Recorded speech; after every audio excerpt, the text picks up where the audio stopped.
مدینہ منورہ کا سیاہ فام چھوٹے قد کا ایک صحابی ہے جسے جلیبیب کے نام سے حضرات اصحاب سیر نے نقل کیا ہے۔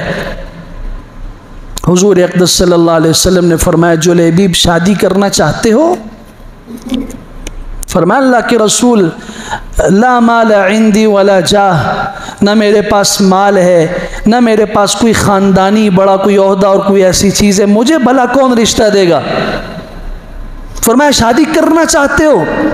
عرض کیا رسول اللہ ہاں ارادہ تو ہے، فلاں انصاری کے گھر پہ جاؤ، دستک دو اور انہیں کہو کہ مجھے اللہ کے پیغمبر نے بھیجا ہے، اپنی بیٹی کا رشتہ مجھے دے دو۔ سبحان اللہ، اسلام میں کتنی سادگی ہے، تکلفات، تصنعات، بناوٹی خوبصورتیاں، بناوٹی بڑاپن اسلام میں نہیں ہے۔ کس کے گھر بھیجا؟ ثقفی انصاری سردار کے گھر پہ بھیجا۔ کس کو بھیجا؟ آپ پوری سیرت کی کتابیں پڑھ لیجئے، ان کا خاندان کا تذکرہ آپ کو نہیں ملے گا حضرت جلیبیب کا۔ گمنام شخص دروازے پہ دستک دی، کون؟ جلیبیب ہوں۔ کون جلیبیب؟ کہ اللہ کے پیغمبر کا ساتھی ہوں۔ کیوں آئے ہو؟ کیا کام ہے؟ حضور نے بھیجا ہے، آپ کی بیٹی کا رشتہ مانگنے آیا ہوں۔ باپ نے بڑی اچھی بات کی، کہا کہ میں اس کی ماں سے بھی پوچھ لیتا ہوں، اس کا بھی حق ہے، جی پوچھ لیجئے۔ جلیبیب باہر کھڑے ہیں، بچی کا باپ سردار اپنی بیوی سے پوچھنے جاتا ہے اور بیوی سے بات کی، انہوں نے سختی سے کہہ دیا میری بیٹی عرب کی خوبصورت بیٹیوں میں سے ہے، عورتوں میں سے ہے، ہم مالدار ہیں، سردار ہیں۔ ایسے گمنام آدمی کو جو شکل و صورت میں خوبصورت نہیں، سیاہ فام ہے، میں اپنی بیٹی کا رشتہ کیسے دے سکتی ہوں؟ یہ بات میاں بیوی میں چل رہی ہے، جاؤ کوئی رشتہ نہیں، انہیں کہہ دو۔ شوہر کے قدم دروازے کی طرف بڑھنے لگے ہیں، بیٹی بات سن رہی تھی، اس نے کہا ابا جی رک جائیے، یہ نہ دیکھیے کہ آپ کے دروازے پہ آیا کون ہے، پیغام کون لایا ہے، آپ یہ دیکھیے اسے بھیجنے والی ہستی کون ہے، من ارسلہ، اسے دیکھیے کہ جلیبیب کو آپ کے دروازے پہ بھیجنے والا کون ہے۔ اگر وہ ناراض ہو گئے تو اللہ ناراض ہو جائے، اگر اللہ ناراض ہو گیا تو ہماری سرداری اور ہمارے عہدے کسی کام کے نہیں۔ بیٹی کے یہ جملے سننے پر باپ رکا اور جا کے جلیبیب سے کہتا ہے کہ جا کے حضور اقدس صلی اللہ علیہ وسلم سے کہہ دو آپ کے بھیجے ہوئے قاصد کی بات سن لی گئی ہے، ہم نے اپنی بیٹی کے رشتہ دینے کا ارادہ کر لیا ہے، اور بیٹی کی بات بھی سنائی۔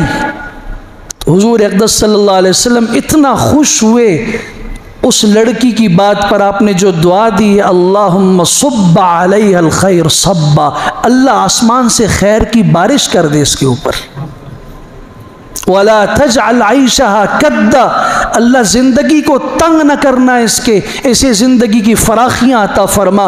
اور الاستیعاب میں علامہ ابن عبد البر المالکی نے لکھا ہے، اور مسند احمد ابن حنبل میں امام احمد ابن حنبل رحمۃ اللہ تعالی نے لکھا ہے مدینہ منورہ میں سب سے مالدار عورت یہ لڑکی تھی، اور مدینہ کی عورتوں میں سب سے زیادہ سخاوت کرنے والی یہی لڑکی تھی جسے اللہ کے پیغمبر نے دعا دی تھی۔ کیا ہے کہ حضور اقدس صلی اللہ علیہ وسلم کی منشا، آپ کی چاہت پہ ہماری چاہتیں قربان۔ یہ کیسا مسلمان ہے کہ پیغمبر کی چاہت یہ ہے، اس کی چاہت پیغمبر کی چاہت کے خلاف ہے۔ حضرت ثوبان حضور کے غلام ہیں، یا رسول اللہ مجھے نصیحت کیجئے ساری زندگی کام آئے۔ آپ نے لمبی نصیحت فرمائی، ایک جملہ تھا لا تسأل الناس شیئا، لوگوں سے کچھ بھی نہیں مانگنا، جب بھی ضرورت پڑے اللہ سے مانگو، لوگوں سے نہیں مانگنا۔ حضرت ثوبان نے ساری زندگی کبھی کسی کو نہیں کہا یہ چیز دے دو. سواری پہ سوار ہیں, گھوڑے پہ, اونٹ پہ سوار ہیں, ہاتھ سے کوڑا گر گیا, پاس شاگرد موجود تھا, اسے نہیں کہا کہ کوڑا دے دو, خود نیچے اترے, کوڑا اٹھایا, سواری پہ سوار ہوئے. حضرت یہ ہم خدمت کے لیے غلام موجود تھے, ہمیں حکم دے دیتے. فرمایا نہیں, میں نے اپنے پیغمبر سے ایک وصیت سن رکھی تھی, لا تسأل الناس شیئا, لوگوں سے کچھ مانگنا نہیں. اس لیے میں اگر آج کہہ دیتا تمہیں کہ تم مجھے یہ کوڑا دے دو, یہ بھی مانگنا ہی ہے, میں اپنے پیغمبر کی بات کی مخالفت نہیں کر سکتا. سنن ابی داؤد میں یہ حدیث موجود ہے. سبحان اللہ. یمن سے ایک ماں اور بیٹی آئی, بیٹی کے ہاتھ میں سونے کے 2 کنگن ہیں بازو پہ. رسول اکرم صلی اللہ علیہ وسلم نے پوچھا, کیا تم نے اس کی زکوٰۃ ادا کی ہے؟ یا رسول اللہ زکوٰۃ تو نہیں ادا کی. تو فرمایا, کیا تم چاہتے ہو کہ تم جہنم کے 2 انگارے اور جہنم کے 2 کڑے اپنے بازو اور اپنے ہاتھوں میں پہنو؟ انہوں نے کہا نہیں. فوراً اتار کے زمین پہ پھینک دیے. کہا گیا اٹھا کے بیچ دو, کہا نہیں, حضور اقدس صلی اللہ علیہ وسلم نے جہنم کے انگارے کہہ دیا ہے, ہماری ہمت نہیں کہ اس کو استعمال کر سکے. یہ واقعات محض واقعات کے طور پہ نہیں ہے, ایک ایک کے اندر اللہ کی قسم حضور کی محبت اور اطاعت کا جو جذبہ چھپا ہوا ہے ہم سوچ نہیں سکتے. آج مسلمان میں اس سنت کی اتباع کا جذبہ پیدا کرنے کی ضرورت ہے, اور یہ 2 روخی کو چھوڑ دینے کی ضرورت ہے. آج میری زندگی کا فیصلہ یہ ہونا چاہیے کہ جو حکم میرے متعلق میرے رب نے کیا ہے وہ میری ساری دنیا کی طاقتیں جمع ہو جائیں ان کے فیصلوں سے. اللہ کا فیصلہ مضبوط بھی ہے, بہتر بھی ہے, افضل بھی ہے, اعلیٰ بھی ہے. جو بات میرے پیغمبر نے فرمائی ہے اس کے مقابلے میں سارے دانشور اکٹھے ہو جائیں, دنیا کے سارے سمجھدار اکٹھے ہو جائیں, ان کی ساری باتیں, ان کے فلسفے پیغمبر کی ایک بات کا مقابلہ نہیں کر سکتے.